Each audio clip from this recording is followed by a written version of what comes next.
शिव पुराण महात्म्य दूसरा अध्याय। देवराज को शिवलोक की प्राप्ति, चंचुला का संसार से वैराग्य। श्री शौनक जी ने कहा कि आप धन्य हैं सूत जी, आप परामर्थ तत्व के ज्ञाता हैं। आपने हम पर कृपा कर हमें यह अद्भुत और दिव्य कथा सुनाई है। भूतल पर इस कथा के समान कल्याण का और कोई साधन नहीं है।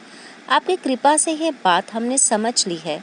सूत जी, इस कथा के द्वारा कौन से पापी शुद्ध होते हैं, उन्हें कृपा पूर्वक बताकर इस जगत को कृतार्थ कीजिए। सूत जी बोले, मुने, जो मनुष्य पाप, दुराचार तथा काम, क्रोध, मद, लोभ में निरंतर डूबे रहते हैं, वह भी शिव पुराण पढ़ने अथवा सुनने से शुद्ध हो जाते हैं तथा उनके पापों का पूर्णतः नाश हो जाता है। इस विषय में मैं तुम्हें एक कथा सुनाता हूँ। देवराज ब्राह्मण की कथा। बहुत पहले की बात है। किरातों के नगर में देवराज नाम का एक ब्राह्मण रहता था। वह ज्ञान में दुर्बल, गरीब, रस बेचने वाला तथा वैदिक धर्म से विमुख था। वह स्नान संध्या नहीं करता था तथा उसमें वैश्यवृत्ति बढ़ती ही जा रही थी। वह भक्तों को ठगता था। उसने अनेक मनुष्यों को मारकर उन सब का धन हड़प लिया था।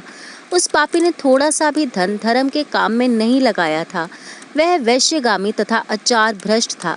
एक दिन वह घूमता हुआ देवयोग से प्रतिष्ठानपुर जा पहुंचा। वहां उसने एक शिवालय देखा जो बहुत से साधु महात्मा एकत्रित हुए थे। देवराज वहीं ठहर गया। वहां रात में उसे ज्वर आ गया और उसे बड़ी पीड़ा होने लगी। वहीं पर एक ब्राह्मण देवता शिव पुराण की कथा सुना रहे थे। ज्वर में पड़ा देवराज भी ब्राह्मण के मुख से शिव कथा को निरंतर सुनता रहा। एक मास बाद देवराज ज्वर से पीड़ित अवस्था में चल बसा। यमराज के दूत उसे बांधकर यमपुरी ले गए। तभी वहां शिवलोक से भगवान शिव के पार्षदगण आ गए। वह कर्पूर के समान उज्जवल थे। उनके हाथ में त्रिशूल, संपूर्ण शरीर पर भस्म और गले में रुद्राक्ष की माला उनके शरीर की शोभा बढ़ा रही थी। उन्होंने यमराज के दूतों को मार पीट कर देवराज को यमदूतों के चुंगल से छुड़ा लिया और वे उसे अपने अद्भुत विमान में बिठाकर जब कैलाश पर्वत पर ले जाने लगे तो यमपुरी में कोलाहल मच गया, जिसे सुनकर यमराज अपने भवन से बाहर आ गए। साक्षात रुद्रों के समान प्रतीत होने वाले उन दूतों को धर्मराज ने विधि पूर्वक पूजन कर ज्ञान दृष्टि से सारा मामला ज्ञात कर लिया। उन्होंने भय के कारण भगवान शिव के दूतों से कोई बात नहीं पूछी।